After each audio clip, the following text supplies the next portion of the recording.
Hi there everyone, it's Joe, welcome back to my channel, and this week for card of the week we're going to be talking about a card from the other starter deck that's been released this week, which is the Type-0 deck, and it's this little beauty right here, which is 7. Now, the Type-0 deck in general is very self-contained.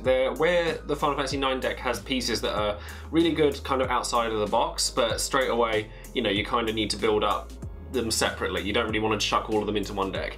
The Type-0 deck, however, is very different. You kind of want to cram as many Type-0 units into your deck as possible in order to kind of capitalize on each one's effect. And 7 in particular is one that's very hot topic because she has an ability that next to no other card in the game can do, and that's negate things, or cancel it, as it's written on here. So, reading 7, she says, the job is she's a 2-drop 4k wind forward. So the top class 0 cadet forward you control cannot be blocked by a forward of cost 4 or more.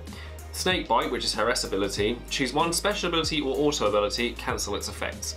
Now, special abilities we know are any abilities that have an S before them. Auto abilities are any effects that have a trigger that causes them to happen. For example, last week we used Varn as an example for something that can interact with other cards and with Emperor. Sorry, it wasn't last week, it was the week before. And we're going to use Varn as an example here again, because where Emperor cancels his S ability, 7 can actually cancel both of his abilities, because the first ability is an auto ability. There's no cost that you have to pay beforehand.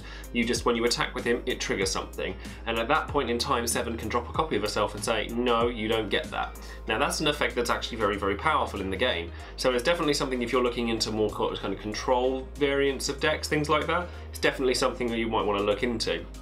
However, that's not to say that her first ability is bad either. We all know through cards like the Zidane from Opus 1 that being unblockable is a very powerful effect. Now 7 not only grants it to herself, but she grants it to every Type-0 cadet that's on the board, which is very strong.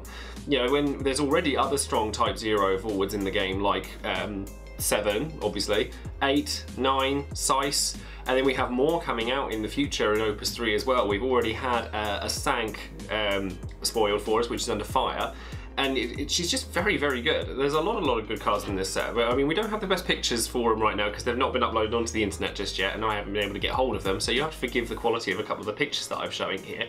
But the point is that 7 is just very strong. However, she does have weaknesses, much like every card in the game, and her biggest weakness is that she's tiny.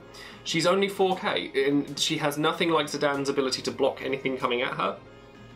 You can wipe her off the board with practically any burn spell in the game. You know, she's very easily removed. However, the point stands to reason that even though she's easily removed, she needs to be removed as soon as possible, otherwise she's going to cause you a lot of problems in the future. Now, the kind of deck that I would put her in is kind of self-explanatory. Because she wants to buff Job Class 0 cadet forwards, you kind of want as many of them as you can get.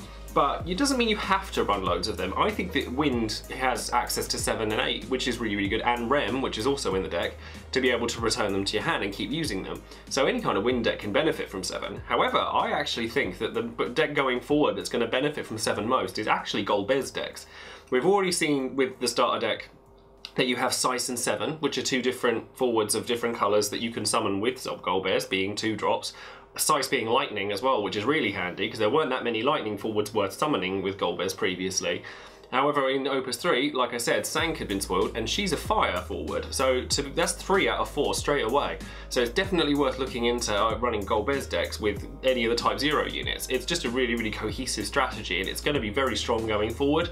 The starter deck out of the box doesn't have an awful lot of removal, so I would definitely recommend that you kind of make up for that with more removal cards, such as more Odins. They have their own Odin coming out in Opus 3, which is cool. Diabolos is a really good shout, which is in the deck, and then you just kind of want more Odins, more removal, just bulk that stuff up because your guys aren't very big. And make sure you get Maria in there as well to make her that little bit bigger. You get the Class 0 Moogle, which helps as well. Definitely just keep making her stronger as much as you can, and then that will help her an awful lot. And that's pretty much it for the card of the week for this week. So definitely tune back in, because I'm hopefully going to be building up some decks soon as well to give you guys some more deck profiles and things that you can experiment with.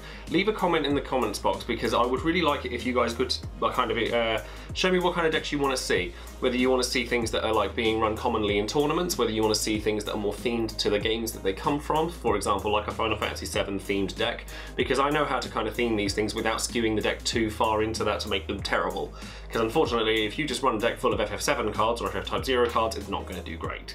But that's definitely something to kind of, I would love to hear from you guys, and you guys tell me what you kind of want to see in the future. And on a quick note before I leave, has anyone else seen the fact that Dissidia has been finally announced for the PS4 for early 2018? And I'm super excited for this. I mean, loads of my videos I've talked about the fact that I want this game, and I can't wait for it to come out finally. So definitely stay in tune for that, and when that comes out, I'm going to be doing as much coverage as I can possibly do for it, because I definitely want to diversify what I do, and I uploaded a video of one of my drawings the other day and it didn't seem to go down too well, so I'm going to keep doing that, but definitely more variety will be good for me. But anyways, thank you very much for watching, and subscribe to the channel if you haven't already, and if you have, thank you very, very much, and I will appreciate you all. So I'll speak to you guys soon. Bye.